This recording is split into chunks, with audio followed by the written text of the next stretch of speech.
好，又係我 Joyce。今日同大家嚟到馬鞍山市中心，一齊參觀一個有靚海景3房嘅單位。如果馬鞍山市中心嚟講要有3房加有靚海景實在係比較罕有㗎。如果大家睇咗單位之後，想睇樓或者需要全港9一手、2手深水樓盤推介，記得聯絡我 Joyce 喎。事不宜遲，出發去睇呢個單位先。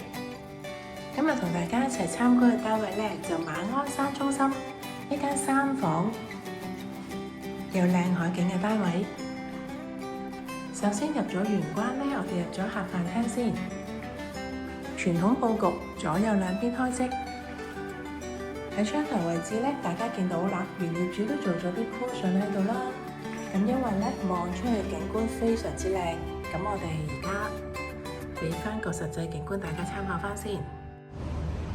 喺窗台望出去穿過對面低密度屋苑，望到八仙嶺，同一個好靚平靜嘅海面啦。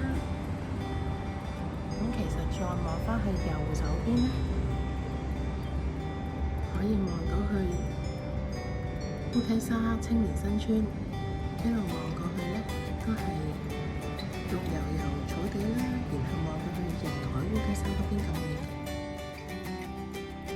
我哋而家望翻個室內間隔先。原業主客飯廳做咗一組嘅組合櫃啦，連貫性同埋係實用性都好強。咁喺飯廳呢邊有對流窗嘅，就算做咗個組合櫃空間預留咗都可以放到張4至6人嘅飯台啦。我哋去睡房區睇睇啦。喺浴室呢個位置就偷咗啲位，做咗個走廊櫃。浴室方面明廁有窗，做咗企缸。相對上嘅長度短咗，因為偷咗位做咗出邊走廊呢個櫃啊。全屋嘅裝修都 keep 得好好，好新淨。如果啱用基本上即買即用㗎啦。佢第一間睡房，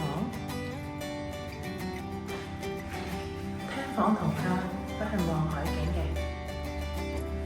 咁我靠近窗邊呢個位置啦，咁可以睇真啲。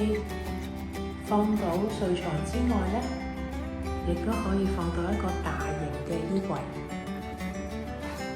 全屋間隔都係方方正正，非常之好用。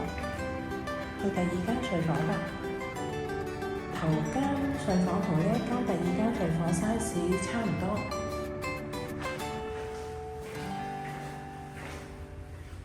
同樣都係望海啦。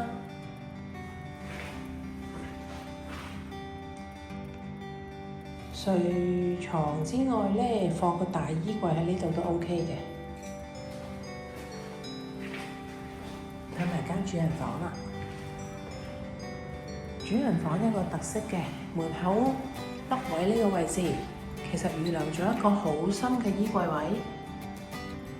走廊天花亦都做埋個多用途櫃咁樣啦，空間就非常之好用啦。嗱，我而家靠近去衣櫃呢邊啦，放到雙人床之餘其實窗台都利用到嘅，因為本身有一個對流窗，咁其實睡房嚟講佢就非常之通爽啦。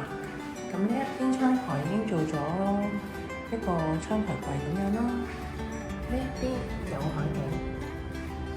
咁呢邊大啲嘅窗其實望嘅就係翠綠嘅草地啦。YMCA 個青年營望出去一路都好遠，望到迎海嗰邊。我哋參觀埋個廚房，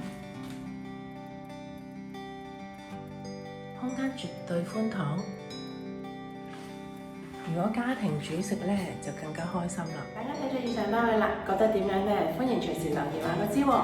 記得如果想睇樓或者需要全港9一手、2手樓盤心水推介，記得聯絡我 Joyce 啦。希望大家俾個 like 我 ，subscribe 個 channel，share 俾揾緊樓嘅朋友仔比較參考翻啦。下條片再見啦，拜拜。